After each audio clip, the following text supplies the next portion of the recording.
Buenas noches, mis hermanos y hermanas en Cristo. Todos los días yo me levanto a la 1:30 de la mañana para preparar un mensaje. Así me lo mandó Dios a hacerlo de lunes a viernes. Aquí estamos en la casa de Dios. La dirección es 544 de Harrison Street, Allentown, Pennsylvania. Aquí tenemos los servicios todos los domingos a la 1 p.m. y tenemos los estudios bíblicos todos los jueves a las 7 p.m.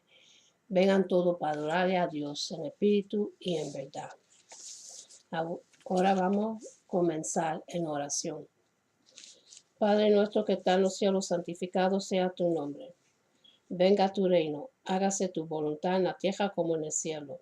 Danos hoy el pan de este día y perdona nuestras deudas como nosotros perdonamos nuestros deudores.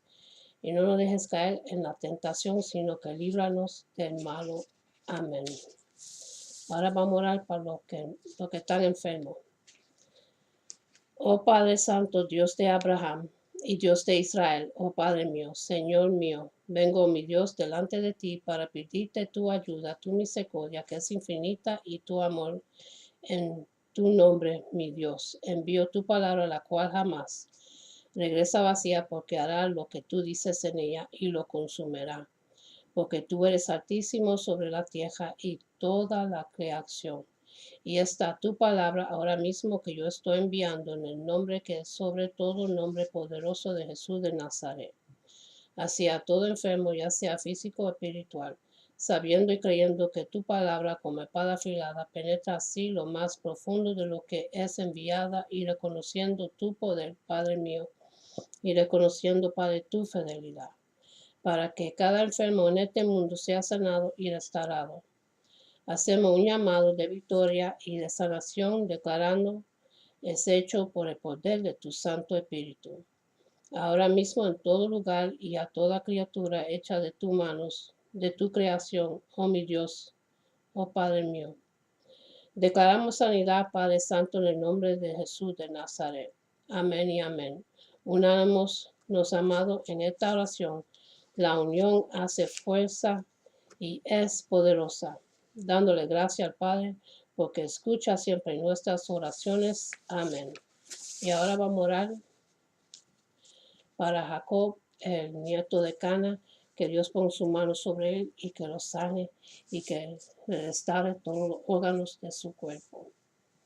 Y vamos a orar para un baby que se llama Emilio Salvo, que Dios ponga su mano sobre él y lo sane, que le sane su piel y todos los órganos de su cuerpo, que sea sanado en el nombre de Jesús. Y vamos a orar por una muchacha, una niña que se llama Génesis, que Dios ponga su mano sobre ella y la sane, que le sane su corazón todo, y le restaure todos los órganos de su cuerpo y los vocales, que ella pueda hablar claritamente. Lo pido en el nombre de Jesús. Vamos a orar para dos sobrinas de Jacob, que Dios ponga su mano sobre ella y la sane de toda enfermedad y que le restaure todos los órganos de su cuerpo y que lo sane en el nombre de Jesús. Y vamos a orar por Yadira, que Dios le dé salud y le restaure todos los órganos de su cuerpo y le ayude en todo, en el nombre poderoso de Jesús. Amén. Y ahora vamos a orar para los matrimonios que tienen conflicto. Padre Santo, Dios mío, pon tu mano sobre todas las relaciones de los matrimonios. Restáuralo a ellos, Padre. Restáurase su corazón y ese amor infinito que cuando eran enamorados y eran novios, eran inseparables, Padre. Que así sea tal lo último.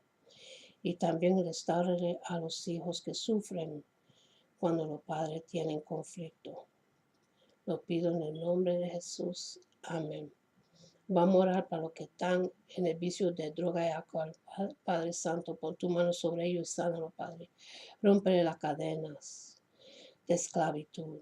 Quítale ese vicio malo que está destrozando familias, hogares. Dios mío, restáuralo a ellos y ayúdalo a ellos, Padre. Lo pedimos en el nombre de Jesús. Y ahora vamos a orar para los que están en la cárcel y son inocentes. Dios Padre Santo, tú eres nuestro fue. Dios mío, ayúdalo a ellos, Padre, dale un nuevo juicio. Ábrele las sendas de la cárcel, Padre, como hiciste con Pablo y Silas, Dios mío. Y ayúdalo, Padre, a tener un buen juicio y que sean liberados. Restaure su vida con su familia, sus hogares y sus seres queridos. Lo pedimos en el nombre de Jesús. Amén. Hoy vamos a hablar qué debo hacer. Poco después de la muerte de Cristo, el apóstol Pablo declaró que el Mesías había venido, pero en lugar de ser aceptado, había sido rechazado y había sufrido una muerte por demás brutal. La Iglesia de Dios, el cuerpo espiritual de creyentes que Él llamó y escogió para que le fueran fieles. Empezó cuando Dios dio el Espíritu Santo a los discípulos de Jesús en el día de Pentecostés, una de sus fiestas anuales ordenadas en el libro de Levíticos, capítulo 23. En el segundo capítulo del libro de los Hechos, se nos relata cómo vino el Espíritu de Dios sobre aquellos que le habían creído a Jesús. Habían aceptado sus enseñanzas y lo habían seguido fielmente. Pero el milagro no terminó ahí, sino que miles de personas más que se encontraban reunidas ese mismo día quedaron estupefactas por lo que vieron y oyeron. Ese día en lo que se considera como su primer sermón, el apóstol Pedro declaró que el Mesías había venido, pero que en lugar de ser aceptado, había sido rechazado y había sufrido una muerte por demás brutal. Pedro explicó que cada ser humano, personal y individualmente, es culpable de la muerte de Jesucristo. La responsabilidad no se limita al grupo de judíos que lo arrestaron y lo llevaron para que fuera juzgado, ni a los soldados romanos que lo crucificaron. Entre aquella multitud que lo escuchaba estaban forasteros provenientes de muchas partes de la región mediterránea y de otros lugares tan lejanos como Partia y Mesopotamia. En Hechos capítulo 2, versículos 7 hasta el 11, es muy probable que muchos de ellos ni siquiera habían estado en Jerusalén durante la crucificación de Jesús. Unas 7 semanas antes, dirigiéndose a esa heterogénea multitud, Pedro les dijo: varones israelitas, oíd estas palabras. Jesús Nazareno, varón aprobado por Dios entre vosotros, con las maravillas, prodigios y señales que Dios hizo entre vosotros por medio de él. Como vosotros mismos sabéis, a este entregado por el determinado consejo y anticipado conocimiento de Dios, prendisteis y matasteis por manos de inicuos, crucificándole, al cual Dios levantó, sueltos los dolores de la muerte, por cuanto era imposible que fuese retenido por ella. En los versículos 22 hasta 24. ¿Qué haremos? Algunos de los presentes entendieron el significado de esas palabras, aunque ellos probablemente no habían tenido que ver directamente con la muerte de Jesús. Las conmovedoras palabras de Pedro les hicieron comprender que la verdadera razón por la que había sido crucificado era pagar por los pecados de ellos y de todos los seres humanos. Para ellos el mensaje de Pedro era directo y personal. Más adelante el apóstol continuó: sepa pues ciertísimamente toda la casa de Israel que a este Jesús, a quien vosotros crucificáis, Dios le ha hecho Señor y Cristo. Al oír esto, se compungieron de corazón y dijeron a Pedro y a los otros apóstoles: varones hermanos, ¿qué haremos? En los versículos 36 a 37. No hay duda de que su sentimiento de culpabilidad los contristó al escuchar la reprensión de Pedro. Ellos no pensaron acerca de las buenas obras que pudieran haber hecho en algún momento, sino en los pecados que habían cometido. Ciertamente, ¿qué debo hacer? De inmediato Pedro les contestó: arrepentíos y bautícese cada uno de vosotros en el nombre de Jesucristo para perdón de los pecados, y recibiréis el don del Espíritu Santo. En el versículo 38. Y eso fue exactamente lo que hicieron. Ese mismo día, aproximadamente 3,000 personas que recibieron su palabra fueron bautizadas. En el versículo 41. Dios aún exige el arrepentimiento. Desde ese tiempo, los fieles seguidores de Cristo han continuado predicando el mismo mensaje que anunció nuestro Maestro y Salvador: las buenas noticias del reino de Dios y de la necesidad de que todos se arrepentan para poder recibir la salvación. En el libro de Marcos capítulo 1, versículos 14 y 15, y el libro de Hechos capítulo 17, versículo 30. La gente reacciona de diferentes formas. Al oír ese mensaje, algunos sencillamente no le hacen caso.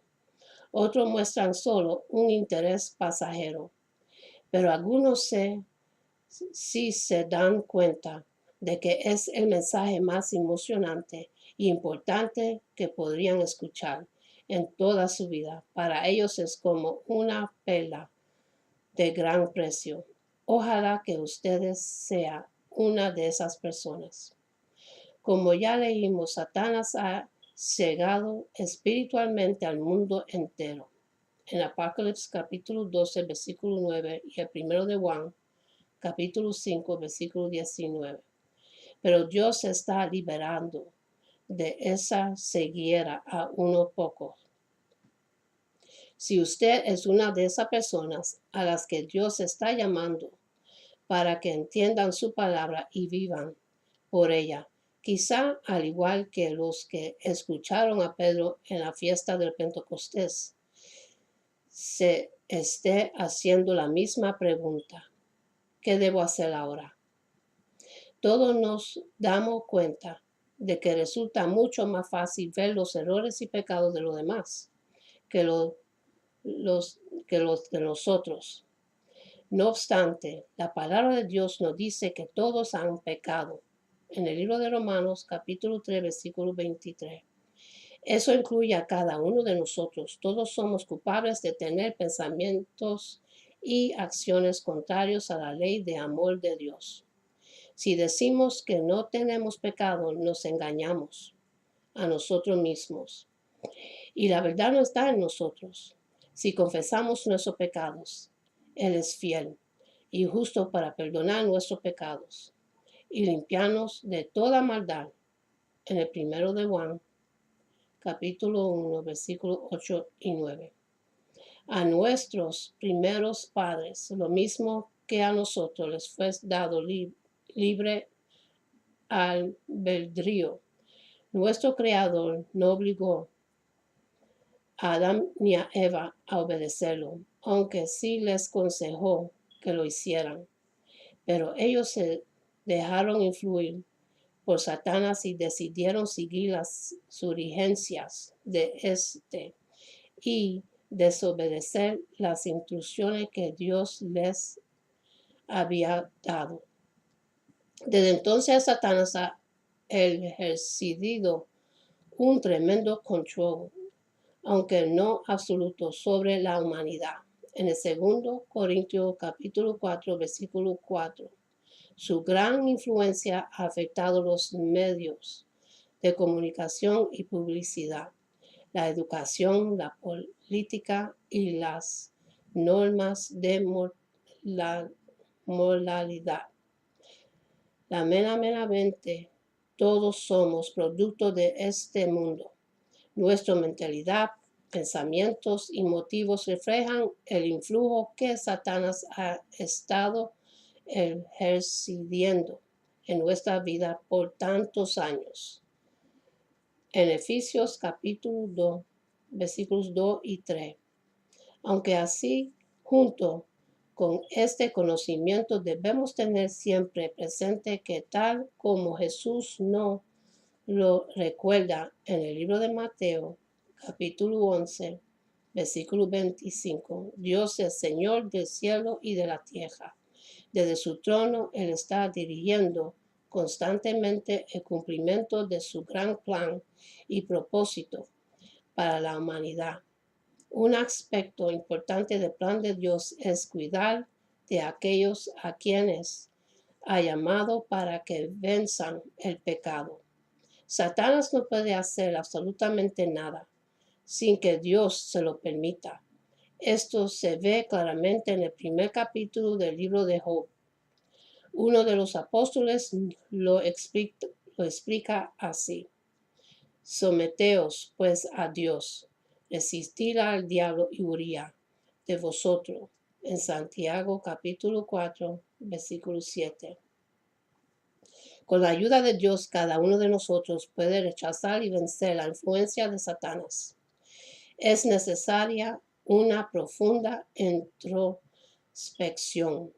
Mientras esperamos el retorno de Jesús, tenemos que vivir en una sociedad que cada día está más llena de maldad, egoísmo y arrogancia. También debes saber esto, que en los posteros días vendrán tiempos peligrosos, porque habrá hombres amadores de sí mismos, avarios, vanagloriosos, soberbios, blasfemios, desobedientes a los padres, ingratos, impíos sin afecto natural, implacables, calumniadores, intemperantes, crueles, aborrecedores de lo bueno, traidores, impetuosos, infatuosos, amadores de los diletes más que de Dios, que tendrán apariencia de piedad, pero negarán la eficacia de ella. A estos invita. En el segundo de Timoteo, capítulo 3, versículos 1 hasta 5, ¿cómo podemos deshacernos de tales actitudes? Un aspecto fundamental de verdadero arrepentimiento es nuestro reconocimiento con la ayuda de Dios de cuánto nos han afectado estas actitudes, como lo explicó el apóstol Pablo. En ese tiempo también todos nosotros vivamos como ellos, impulsados por nuestros deseos pecaminosa, siguiendo nuestra propia voluntad y nuestros propósitos, como los demás. Éramos por naturaleza objeto de la ira de Dios. Efesios capítulo 2, versículo 3. Necesitamos examinarnos en forma detenida y honrada, a fin de poder arrepentirnos verdaderamente. Sin esta introspección, nuestra reacción podría ser como la de los fariseos que criticaban a Jesús por tratar de ayudar a los cobradores de impuestos y otros pecadores, aceptando sus invitaciones a comer con ellos. A estos fariseos que se creían muy justos, Jesús les respondió: los que están sanos no tienen necesidad de médico, sino los enfermos. No he venido a llamar a justos, sino a pecadores al arrepentimiento. En el libro de Lucas, capítulo 5, versículo 31 hasta el 32. Debido a su gran ceguera espiritual, los fariseos no podían verse como eran realmente. se sentían tan satisfechos de sí mismos que se negaban a ver sus pecados. Nunca aparentaron ni siquiera entendieron la advertencia que Jesús les hizo acerca de su necesidad de arrepentirse. En las Escrituras claramente se nos dice que todos pecamos, por lo tanto todos nos hemos hecho acreedores a la pena de muerte. En Romanos capítulo 3, versículo 23 y capítulo 6, versículo 23, sin la ayuda de Dios para hacer posible que cambiemos, todo pereceremos y nos tendremos la oportunidad de recibir la vida eterna. Pero Dios quiere transformarnos, quiere ayudarnos para que nos arrepentimos y nos convirtimos a sus caminos. El Señor no retarda su promesa, según algunos la tienen por tardanza, sino que es paciente para con nosotros, no queriendo que ninguno perezca, sino que todos procedan al arrepentimiento. Segundo de Pedro, capítulo 3, versículo 9. Dios ha provisto una manera de suprimir la pena de muerte que pesa sobre nosotros, sin disculpar o disimular nuestra iniquidad. Dio a su Hijo para que pagara esa pena por nosotros, porque de tal manera amó Dios al mundo, que ha dado a su Hijo unigénito, para que todo aquel que en él cree no se pierda, mas tenga vida eterna. Juan capítulo 3, versículo 16. Si voluntariamente renunciamos a nuestra manera errónea de vivir, Dios está más que dispuesto a aceptar que la sangre derramada de nuestro Salvador borre la pena de muerte que nosotros mismos nos hemos impuesto con nuestros pecados. ¿Qué significa arrepentirse? En cierta ocasión se le acercaron a Jesús algunos que quizá consideraban a otros más pecadores que ellos mismos. Él les advirtió: si no os arrepentís, todos pereceréis igualmente. Lucas capítulo 13, versículo 1 hasta 5, y también pueden ver Hechos capítulo 5, versículo 31 y 32. Hoy en día rara vez se llega a oír la palabra arrepentimiento y muy pocos entienden lo que significa realmente, tanto en el idioma griego como en el hebreo. Las palabras traducidas por arrepentirse y arrepentimiento se refieren a un cambio de actitud, un cambio manifiesto en nuestra forma de pensar, una transformación cuyo propósito principal es modificar nuestro comportamiento. El consejo del apóstol Pedro, registrado en Hechos capítulo 3, versículo 19, sigue válido para nosotros hoy en día. Arrepentíos y convertíos para que sean borrados nuestros pecados. El vocablo arrepentíos quiere decir dar vuelta o volverse. ¿Dar vuelta o volverse de qué? En Romanos capítulo 6, versículo 23, se nos dice que la paga del pecado es muerte. Cuando nos arrepentimos, pues nos volvemos de los pecados que hemos cometido y nos sometemos incondicionalmente a Dios. Aunque Cristo vino para quitar nuestros pecados, nosotros tenemos que hacer nuestra parte. Él no vino para salvarnos de nuestros pecados, mientras continuamos en el pecado. Cuando un juez perdona a una persona que cometió un crimen, espera que esa persona deje de cometer crímenes. No lo perdona para que continúe infringiéndole la ley. Así también nosotros debemos abandonar nuestros caminos pecaminosos. Otro de los apóstoles nos dice que todo aquel que tiene esta esperanza en él, Jesucristo, se purifica a sí mismo, así como el Jesucristo es puro. El primero de Juan, capítulo 3, versículo 3.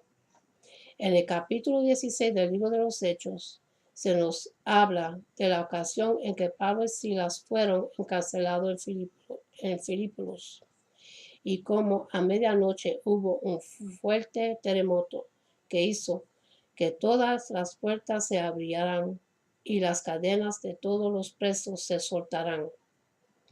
El carcelero, que pocos después se dio cuenta de que había sido un milagro de Dios, les preguntó a Pablo y a Silas qué debería hacer para ser salvo. Ellos le contestaron: creer en el Señor Jesucristo y serás salvo tú y tu casa. En el versículo 31. Pero ¿qué es lo que significa querer o tener fe en Jesucristo? No se trata de creer simplemente que es nuestro Salvador, sino también creerle a Él, acogerse a su mensaje, sus promesas, sus instrucciones.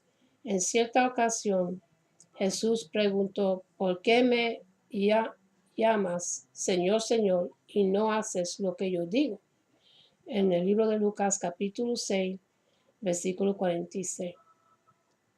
Cuando nos arrepentimos, dejamos de hacer lo malo y empezamos a vivir en armonía con los caminos y las leyes de Dios. Esto es, nos sometemos a su voluntad, dejamos de pecar intencionalmente y constantemente. El arrepentimiento debe estar acompañado de un sentimiento de dolor y vergüenza sinceros, pero arrepentimiento de corazón es mucho más que una simple emoción. Es un verdadero cambio de vida. Cuando Dios nos llama, quita de nosotros la ceguera espiritual y nos permite entender su palabra como nunca antes. En Juan capítulo 6, versículo 65, y Mateo capítulo 13, versículo 11, nos permite ver los contrarios que son nuestros caminos a los de Él. Llegamos entonces a una gran encruzada de nuestra vida, de manera que nos enfrentamos a decisiones muy importantes. El arrepentimiento es un paso vital y deciso. El verdadero arrepentimiento es una dádiva de Dios, ya que Él es quien nos guía hacia tal decisión. El libro de Hechos capítulo 11, versículo 18 y Romanos capítulo 2, versículo 4. A partir del momento en que abre nuestro entendimiento, Él obra con nosotros. A medida que vamos respondiéndole positivamente a las cosas que nos van revelando en su palabra. Juan capítulo 6, versículo 44, y en el segundo Timoteo capítulo 2, versículo 25. Ahora que entendemos que debemos cambiar, analizamos cuidadosamente la explicación bíblica de lo que es el pecado, a fin de entender mejor qué es lo que necesitamos para cambiar. Y con eso yo termino. Ahora, para que quieran recibir al Señor en su corazón, para recibir la promesa que nos da, para tener la vida eterna con Él, vamos a hacer la oración de salvación. Repitan conmigo: Padre Celestial, en nombre de mi Jesús, yo me arrepiento de mis pecados y abro mi corazón para que Jesús venga dentro de mí. Jesús, tú eres mi Señor y Salvador. Creo que muriste por mis pecados y se levantó de los muertos. Lléname con tu Espíritu Santo. Gracias, Padre, por salvarme. En el nombre de Jesús. Amén. Y ahora vamos a hacer la oración que Jehová le dio a Aarón y a Moisés cuando estaban en el desierto, y es para bendición para cada uno de ustedes. Y se consigue en el libro de Números, capítulo 6, versículo 24 hasta el 26, y dice así: Jehová te bendiga y te guarde. Jehová haga resplandecer su rostro sobre ti y tenga de ti misericordia. Jehová alce sobre ti su rostro y ponga en ti paz. Que Dios me los bendiga y los guarde y que tengan una buena día y una buena noche. Hasta la próxima. Amén.